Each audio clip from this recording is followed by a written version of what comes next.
The great crash of 2022-2023 is coming. Call it a crash, or a recession, or an economic meltdown, or a financial Armageddon. It's coming.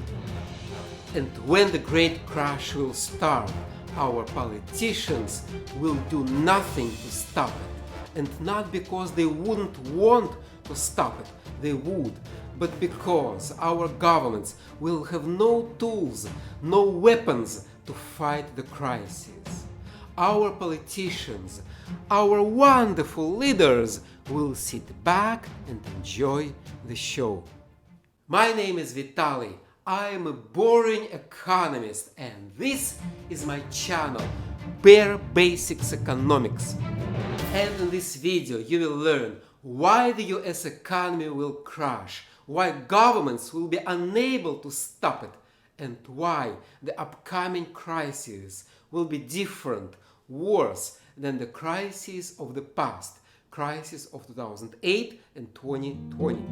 In this video I'll be talking about the global recession, but mostly I'll focus on the United States, because the United States is interesting, and when the US leads, other countries follow. When the US economy will crash, other economies will crash too.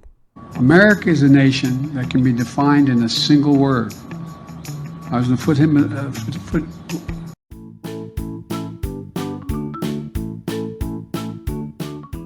But will the United States have a crash? Is the next crash inevitable? But I don't think a recession is at all inevitable. Yup, it is inevitable. When a bureaucrat from the Biden administration tells you that something is not inevitable, you know it is. There are too many factors that push the US economy over the edge. Economics tells us that a recession happens because of shocks, unexpected events that hit an economy. And there are two kinds of shocks: supply shocks and demand shocks. Supply shocks hit supplies, demand shocks hit demands. Very logical. And right now the US economy is hit by many supply shocks: energy crisis, supply chain crisis, the war in Ukraine, China's lockdowns, the pandemic, and the global food crisis. Thanks to these shocks, supplies fall and prices rise. Too much money chase too few goods. Higher prices mean that people get poorer. And when people get poor, they cut spending. And when they cut spending, that's a demand shock. So the US economy is being hit by both supply shocks and demand shocks. Yes, it's gonna be bad. The crisis hasn't arrived yet, but we already know how it will look like: mounting debt, deep recession, falling wages, civil unrest, shortages. If you think that things are bad today, they will get much worse tomorrow. In fact, quite a few countries are already in a crisis: Turkey, Lebanon, Argentina, Sri Lanka, and of course Russia and Ukraine. And a few advanced economies are shrinking: France, Japan, Israel, and the United States. Sooner or later, those crises will spread to the entire world. We're heading for a global crash, full speed ahead.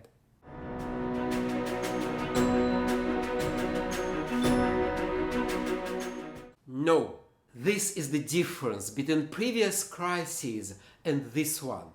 Previous crises were caused by demand shocks only. This one is caused by supply shocks. Previous crises brought high unemployment. This one will bring high unemployment and high inflation. Previous crises were nice, and this one will be ugly.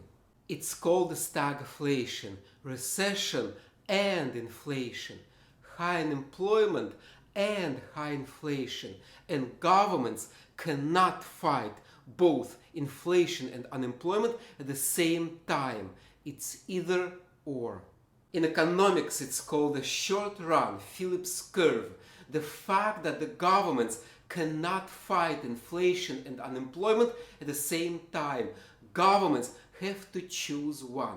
Let me make it simple for you. Imagine that President Biden decides to fight unemployment. Then he's gonna revive the dying economy. He's gonna cut taxes and boost government spending. Now imagine that President Biden decides to fight inflation. Then he's gonna suppress the already shrinking economy. He's gonna hike taxes and cut government spending. Obviously, President Biden can't do both. He can't both hike and cut taxes. He can't both boost and cut spending. It's either or. Whatever he decides to do, he will make things worse. Either he will fix unemployment but let inflation go wild, or he will put inflation under control but let go of an economic meltdown. But the situation with the US is even worse. Biden can't fix unemployment because the US public debt is already sky high. And he can't fight inflation either because his approval rating hit rock bottom and he doesn't have public support for unpopular measures.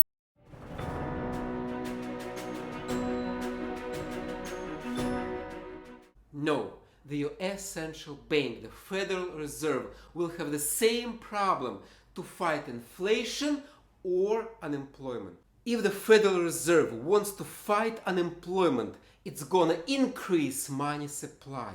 But if the Federal Reserve wants to fight inflation, it's gonna decrease money supply. Obviously, they can't do both. They can't both increase and decrease money supply. Right now, the Federal Reserve raises its key policy rate, which lowers inflation. And at the same time, President Biden is spending. He's spending like a gambler in a casino, which increases inflation. As a whole, the US government doesn't know what it's doing. It's trying to increase and decrease inflation.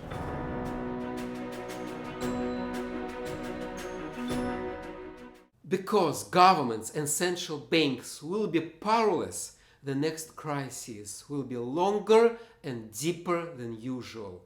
It will be a disaster, an economic Armageddon.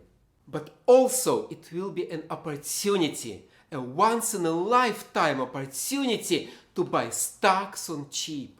When the great crash arrives, when stocks fall, when everybody's panicking and selling, smart people will be buying. Starting now, because stocks are already falling. The first half of 2022 was the worst since 1962.